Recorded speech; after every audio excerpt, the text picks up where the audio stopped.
यहाँ पर देखो हम लोग आज क्लास 11 का एक टॉपिक लिए, इसका नाम है स्टाइकियोमेट्री। बहुत सारे बच्चों को इसमें क्या होता है, कंफ्यूजन होता है कैसे सॉल्व करते हैं। इसके ऊपर हम लोग आज एक वीडियो बना रहे, सिंपल सा है, ज़्यादा कुछ टफ नहीं है। एक बार आप देखेंगे तो समझ में आ जाएगा, इजीली है। तो अब देखो यहाँ पर स्टाइकियोमेट्रिक समझने से पहले हमें ये मालूम होना चाहिए, एक टर्म होता है जिसका नाम है हमारे पास केमिकल रिएक्शन है।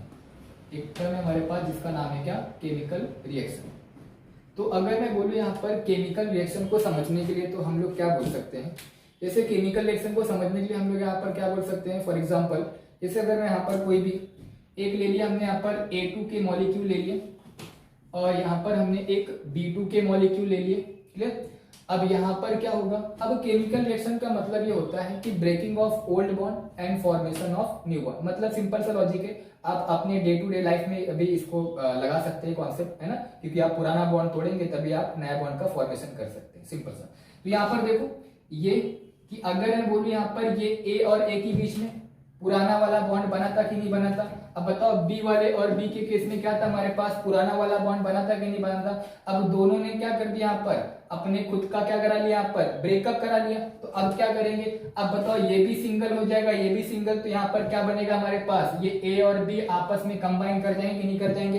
तो यहाँ पर क्या हुआ हमारे पास, एक यहाँ पर क्या बन गया हमारे पास, एक नया प्रोडक्ट का फॉर्मेशन हो गया। मतलब एक नया बॉन्ड का यहाँ पर क्या हो गया हमारे पास, फॉर्मेशन हो गया। तो सिंपल से यहाँ पर मैंने क्या बोला कि केमिकल रिएक्शन का मतलब क्या, breaking of old bond and formation of new bond. इसी को हम लोग क्या बोलते हैं, इन सिंपल लैंग्वेज में केमिकल रिएक्शन बोलते हैं। अगर हम कोई भी एग्जांपल ले लें, फॉर एग्जांपल अगर हमने ले लिया यहाँ पर एक H2 के मॉलिक्यूल ले लिया हमने, यहाँ पर किसका ले लिया, यहाँ पर H2 के मॉलिक्यूल, और क्या ले लिया यहाँ पर हमने एक Cl2 के मॉलिक्यूल ले लिया। अब बताओ इन हाइड्रोजन और हाइड्रोजन आपस में बॉन्ड बनाए कि नहीं बनाए। अब बताओ इनको यहाँ पर क्या कर सकते हैं, इनके पुराने वाले बॉन्ड को हम तोड़ सकते हैं, इनके पुराने वाले बॉन्ड को हम क्या कर सकते हैं, यहाँ पर तोड़ सकते हैं। बताओ यहाँ पर क्या बन जाएगा हमारे पास, एक नया बॉन्ड में बनेगा नहीं बनेगा हमारे पास। ये दोनों आपस में बॉन्ड तोड़े, मतलब H अलग, यहाँ पर H अलग, क्लोरीन अलग, यहाँ पर क्लोरीन अलग हुआ। तो अब क्या करेगा, ये इसके अंदर बॉन्ड बनाएगा, ये इसके अंदर बॉन्ड बनाएगा। तो यहाँ पर दिख रहा है आपको एक नया बॉन्ड का फॉर्मेशन हुआ। तो सिंपल से ये क्या हमारे पास केमिकल रिएक्शन होता है। अब यहाँ पर अगर आपने पढ़ा होगा क्लास 11th में, जिसका नाम है law of conservation of mass, है ना। अब सिंपल से अगर law of conservation of mass समझे हम लोग, law of conservation of mass, तो law of conservation of mass क्या होता है, अगर मैं सिंपल लैंग्वेज में बोलूं तो लॉ ऑफ कंजर्वेशन मास क्या, कि मतलब क्या, मास को आप ना तो क्रिएट कर सकते हैं और ना ही मास को आप क्या कर सकते हैं, डिस्ट्रॉय कर सकते हैं, क्लियर। अब यहाँ पर देखो, अगर मैं इस वाले लॉ ऑफ कंजर्वेशन ऑफ मास को इस वाले कॉन्सेप्ट में लगा दूं, मतलब किसी केमिकल रिएक्शन में इसको लगा दूं यहाँ पर, बताओ यहाँ पर आपने कितने मास लिया है, 2 मास लिया किसका, ए का। अब बताओ यहाँ पर कितने मास लिया आपने, बी लिया, यहाँ पर कितना, 2 लिया है। बताओ आपको कितना प्रोडक्ट मिल रहा है, सिर्फ एक मिल रहा है कि नहीं मिल रहा है। मतलब आपने यहाँ पर क्या कर दिया है, मास को डिस्ट्रॉय कर दिया है। तो अब अगर हम क्या बोलूं यहाँ पर सिंपल सा, तो हम क्या कर सकते हैं, अब law of conservation of mass क्या बोलता है कि आप ना तो मास को क्रिएट कर सकते हैं, ना ही मास को आप क्या कर सकते हैं, आप डिस्ट्रॉय कर सकते हैं। आप क्या कर सकते हैं, इस रिएक्शन को आप बैलेंस कर सकते हैं। क्या कर सकते हैं, इसको बैलेंस केमिकल रिएक्शन कर सकते हैं। मतलब क्या, अगर मैं इसके आगे यहाँ पर 2 लगा दिया, यहाँ पर क्या लगा दिया, मैं 2 लगा दिया। अब बताओ यहाँ पर कितने ए के मॉलिक्यूल है हमारे पास, 2 ए के मॉलिक्यूल लिया हमने, कितने बी के मॉलिक्यूल लिया, 2 बी के मॉलिक्यूल लिया। बताओ यहाँ पर हमें प्रोडक्ट कितना मिल रहा है, 2 AB का फॉर्मेशन हो। मतलब अब समझ में आ रहा है कि हम क्या कर रहे हैं, किसी भी केमिकल रिएक्शन को बैलेंस करने के लिए हम लोग क्या लगाते हैं यहाँ पर, लॉ ऑफ कंजर्वेशन ऑफ मास। मतलब लॉ ऑफ मास कंजर्वेशन या फिर लॉ ऑफ कंजर्वेशन ऑफ मास को सेटिस्फाई करने के लिए हम लोग क्या यूज कर सकते हैं, यहाँ पर किसी भी रिएक्शन को हम लोग बैलेंस करते हैं। बोलो ये बात समझ में आ गई है, क्लियर, इसमें कुछ डाउट नहीं है ना। तो अब अगर फॉर एग्जाम्पल अगर हम कौन सा भी एग्जाम्पल लें, फॉर एग्जाम्पल यहाँ पर ले ले 2 H2 के मॉलिक्यूल, 2 Cl के मॉलिक्यूल, क्या बन जाएगा हमारे पास, 2 HCl के मॉलिक्यूल बन जाएगा। अगर मैं यहाँ पर सिंपल सा दूसरा एग्जांपल लूं, यहाँ पर जैसे,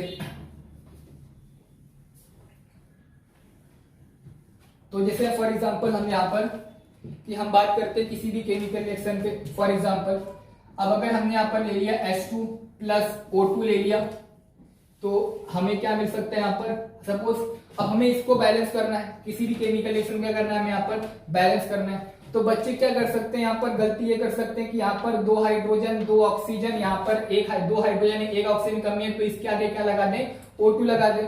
तब ये क्या बन गया हमारे पास, एक परऑक्साइड बन गया।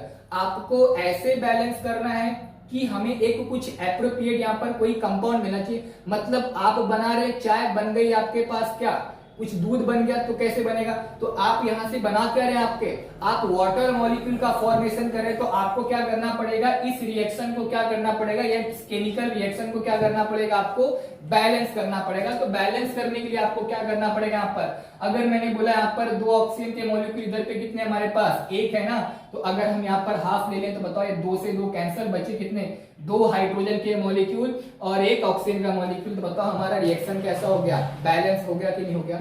अब देखो यहाँ पर फॉर एग्जांपल अगर हमने यहाँ पर N2 ले लिया, यहाँ पर H2 के मॉलिक्यूल ले लिए, अब बताओ यहाँ पर कितना हमारे पास ये मिल सकता है, अमोनिया का फॉर्मेशन हो सकता है। क्लियर, तो बताओ यहाँ पर कितने नाइट्रोजन हमारे पास, 2 हाइड्रोजन कितने हमारे पास, 2, यहाँ पर अमोनिया कितना बन रहा है हमारे पास, NH3। तो हमारे रिएक्शन बैलेंस है क्या, नहीं बैलेंस है। हम क्या कर सकते हैं यहाँ पर, बताओ अगर यहाँ पर हम कितना ले लें, 3 ले लें, इसको 2 से मल्टीप्लाई कर दे तो बताओ हो जाएगा हमारे पास रिएक्शन बैलेंस हो गया, 2 nitrogen 2 nitrogen 6 hydrogen 6 hydrogen. Clear है, इसमें किसी को डाउट होगा, नहीं होगा। अब देखो यहाँ पर सिंपल सा, अब यहाँ पर देखो हमने कुछ नंबर यूज किया, जहां पर कुछ नहीं वहां पर हम क्या सपोज कर लेते, 1 सपोज कर लेते। पता है यहाँ पर 1 है, यहाँ पर 1 है, यहाँ पर 3 है, यहाँ पर कितने हमारे पास 2। मतलब अगर ये बोलूं मैं 1 3 और 2, ये क्या है हमारे पास, स्टाइकियोमेट्रिक कोफिशिएंट है। ये क्या हमारे पास, स्टाइकियोमेट्रिक कोफिशिएंट है। मतलब अगर मैं सिंपल सा बोलूं यहाँ पर, जैसे आप लोग कुछ खाना वगैरह बनाते हैं, अब खाना आपको बनाना तो आता है, आपको पता है क्या इसमें क्या लगेगा, आपको चावल बनाना है तो उसमें पता है आपको चावल ये लगेगा, उसमें पानी लगेगा, पर आपको ये नहीं पता है कि कितना आपको लगेगा। मतलब चावल आपको 1 केजी चाहिए या 2 केजी चाहिए, आपको पानी उसमें आधा लीटर लगेगा, 2 लीटर लगेगा। तो हम उसके लिए क्या करते हैं, आपको इंग्रेडिएंट पता है पर उसमें कितना यूज करना है आपको ये नहीं पता है। तो यहाँ पर वही बता रहा है कि आपका स्टाइकियोमेट्रिक कोफिशिएंट क्या बताता है, किसी भी केमिकल रिएक्शन की वो रेसिपी बताता है कि मतलब हमें क्या चाहिए। एक यहाँ पर अगर बोले यहाँ पर N2 के मॉलिक्यूल, यहाँ पर 3 आपके पास H2 के मॉलिक्यूल, हमें क्या मिलेगा यहाँ पर 2 या फिर 2 मॉलिक्यूल ऑफ अमोनिया मिलेगा फॉर एग्जांपल। समझ में आया। अगर यहाँ पर और सिंपल टर्म में समझे तो हम लोग बोल सकते हैं कि यहाँ पर हमने क्या लिया, एक N2 के मॉलिक्यूल लिया, यहाँ पर N2 के मॉलिक्यूल लिए हमने यहाँ पर, और यहाँ पर 3 क्या लिया हमने, 3 मॉलिक्यूल लिया हमने किसके, H2 के लिए, और 2 मॉलिक्यूल हमने किसके लिए, यहाँ पर 2 मॉलिक्यूल हमने यहाँ पर लिए हैं अमोनिया के लिए। किसके लिए हैं, 2 मॉलिक्यूल ऑफ अमोनिया। अब देखो आपने क्लास 11 में एक टॉपिक और पढ़ा होगा जिसका नाम है यहाँ पर मोल। क्या पढ़ा यहाँ पर, मोल आपने पढ़ा है। अब मोल क्या होता है, मोल के अंदर इतने पार्टिकल्स कंटेन करते हैं, एक मोल के अंदर 6.022 10 की पावर 23 इतने पार्टिकल्स क्या करते हैं, एक मोल के अंदर रहते हैं। तो अब यहाँ पर मॉलिक्यूल क्या हमारे पास एक बहुत छोटा टर्म है, तो हमें क्या करना है, हमें किसी भी केमिकल रिएक्शन को सॉल्व करना है तो हमें तो वेट वगैरह में तो चाहिए नहीं कि 1 केजी 2 केजी 3 केजी चाहिए, क्योंकि अगर आप जिस हाथ से अगर 1 केजी आप सोडियम लेके आए तो आपका वही हाथ क्या हो जाएगा, डिस्ट्रॉय हो जाएगा, है ना। वो हाथ ही नहीं रहेगा तो आप कैसे सोडियम को लेके आ पाएंगे। तो हमें क्या करना पड़ता है, हमें उसको मोल के टर्म में लेके आना पड़ता है। अगर मैं बोलूं यहाँ पर, अब बताओ एक मोल के अंदर इतने पार्टिकल होते हैं हमारे पास या इतने मॉलिक्यूल होते हैं, तो मैं बोलूं यहाँ पर, अगर मैं बोलूं यहाँ पर 1 मोल मैं बोल सकता हूँ 1 मोल ऑफ N2 के, यहाँ पर 3 मोल किसके हमारे पास H2 के, और क्या हमारे पास 2 मोल यहाँ पर किसके हमारे पास अमोनिया के। मतलब सिंपल सा, अगर हमने 1 मोल लिया क्या नाइट्रोजन गैस, 2 मोल लिए हमने यहाँ पर, 3 मोल लिए हमने क्या यहाँ पर हाइड्रोजन गैस, तो हमें कितना प्रोडक्ट मिलेगा, 2 मोल ऑफ अमोनिया मिलेगा। बोलो ये बात समझ में आ गई। तो हम क्या बोल रहे हैं यहाँ पर कि जो 1 और 3 और ये 2 जो 2 लिखा है वही क्या हमारे पास स्टाइकियोमेट्रिक कोफिशिएंट है। बोलो ये बात समझ में आ गई, इसमें किसी कुछ डाउट है ना, क्लियर हो गया इसमें। तो यहाँ तक आपको समझ में आ जाएगा, क्लियर है, यहाँ तक कुछ डाउट है ना। बाकी अगर आपको कुछ डाउट रहेगा तो आप उसको कमेंट बॉक्स में आप हमें कमेंट कर सकते हैं।